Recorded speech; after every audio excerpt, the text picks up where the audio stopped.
Ikasyam na kabanata. Nakakilala si Saulo sa Panginoon. Patuloy pa rin ang pagbabanta ni Saulo sa buhay ng mga tagasunod ng Panginoon. Pinuntahan pa niya ang punong pari at humingi ng mga sulat na ipapakita niya sa mga sambahan ng mga Hudyo sa Damascus bilang katibayan na binibigyan siya ng kapangyarihang hulihin at dalhin sa Jerusalem ang sinumang makikita niya roon na sumusunod sa pamamaraan ni Jesus, lalaki man ito o babae. Nang malapit na si Saulo sa lungsod ng Damascus, bigla siyang napalibutan ng nakakasilaw na liwanag mula sa langit. Natumbas siya at may narinig siyang tinig na nagsasabi, "Saulo, Saulo, bakit mo ako inuusig?" Sumagot si Saulo, "Sino po ba kayo?" Sinagot siya ng tinig, "Ako si Jesus na iyong inuusig. Tumayo ka at pumunta sa lungsod, at doon ay may magsasabi sa iyo kung ano ang dapat mong gawin." Hindi makapagsalita ang mga kasama ni Saulo. Nakatayo lang sila na natigilan. Nakarinig sila ng boses, pero wala silang nakita. Tumayo si Saulo, pero pagmulat niya ay hindi na siya makakita.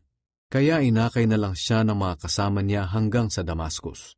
3 araw siyang hindi nakakita, at hindi siya kumain o uminom. Doon sa Damascus ay may isang tagasunod ni Jesus na ang pangalan ay Ananias.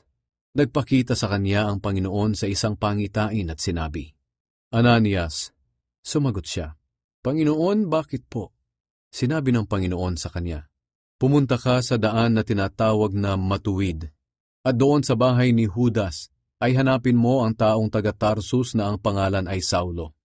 Nananalangin siya ngayon, at ipinakita ko sa kanya sa pamamagitan ng isang pangitain na pumasok ka sa kinaroroonan niya at pinatungan mo siya ng kamay para muling makakita."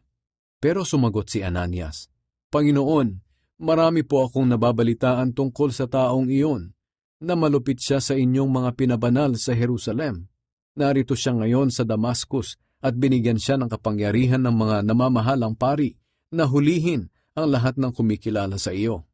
Pero sinabi ng Panginoon kay Ananias, "Lumakad ka, dahil pinili ko siyang maglingkod sa akin, para ipakilala niya ako sa mga hindi Hudyo at sa kanilang mga hari at sa mga Israelita.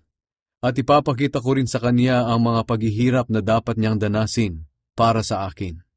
Kaya pinuntahan ni Ananias si Saulo sa bahay na tinutuluyan nito. At pagpasok niya roon, ay ipinatong niya ang kanyang kamay kay Saulo. At sinabi niya, "Saulo, kapatid ko sa Panginoon, pinapunta ako rito ng Panginoong Jesus. Siya ang nagpakita sa iyo sa daan nang papunta ka rito. Inutusan niya ako rito para muli kang makakita at mapuspos ng banal na espiritu." Biglang may nahulog na parang mga kaliskis ng isda mula sa mga mata ni Saulo, at nakakita siyang muli. Pagkatapos tumayo siya at nagpabautismo. Kumain siya at muling lumakas. Nangaral si Saulo sa Damascus. Nanatili si Saulo ng ilang araw sa Damascus kasama ng mga tagasunod ni Jesus.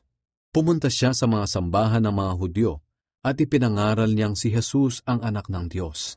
Nagtaka ang lahat ng nakarinig sa kanya. Sinabi nila, "Hindi ba't ito ang taong umuusig sa mga tagasunod ni Jesus doon sa Jerusalem? Hindi ba't naparito siya para hulihin ang mga kumikilala kay Jesus at dalhin sa mga namamahalang pari?" Lalong humusay ang kakayahan ni Saulo sa pangangaral, at hindi makasagot sa kanya ang mga Hudyo sa Damascus nang patunayan niyang si Jesus ang Kristo. Pagkalipas ng ilang araw, nagtipon ang mga Hudyo at nagplanong patayin si Saulo. Araw-gabi nilang inaabangan si Saulo sa mga pintuan ng lungsod upang patayin. Pero may nakapagsabi kay Saulo tungkol sa plano nila. Kaya isang gabi, isinakay siya ng mga tagasunod niya sa malaking kaing at ibinaba sa labas ng pader ng lungsod. Si Saulo sa Jerusalem. Pagdating ni Saulo sa Jerusalem, gusto niya sanang makisalamuha sa mga tagasunod ni Jesus. Pero takot sila sa kanya. Hindi sila naniniwala na siya'y tagasunod na rin ni Jesus. Pero isinama siya ni Bernabe at dinala sa mga apostol. Ikinuwento ni Bernabe sa kanila kung paano nakita ni Saulo ang Panginoong Jesus sa daan at kung ano ang sinabi nito sa kanya. At sinabi rin niya ang katapangan ni Saulo sa pangangaral tungkol kay Jesus doon sa Damascus.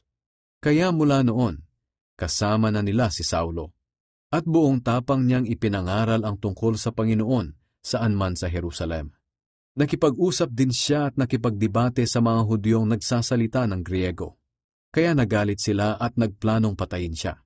Nang malaman ng mga mananampalataya ang plano nila, inihatid nila si Saulo sa Cesarea at pinauwi sa Tarsus. Pagkatapos noon, naging matiwasay ang pamumuhay ng iglesia sa buong Judea, sa Galilea at sa Samaria. Lalo pang lumakas ang kanilang pananampalataya at namuhay silang may takot sa Panginoon. Pinalalakas ng banal na espiritu ang kanilang loob, kaya lalo pa silang dumami. Si Pedro sa Lida at sa Joppa. Maraming lugar ang pinuntahan ni Pedro para dalawin ang mga pinabanal ng Diyos. Pumunta rin siya sa Lida. Nakilala niya roon ang isang taong nagngangalang Eneas.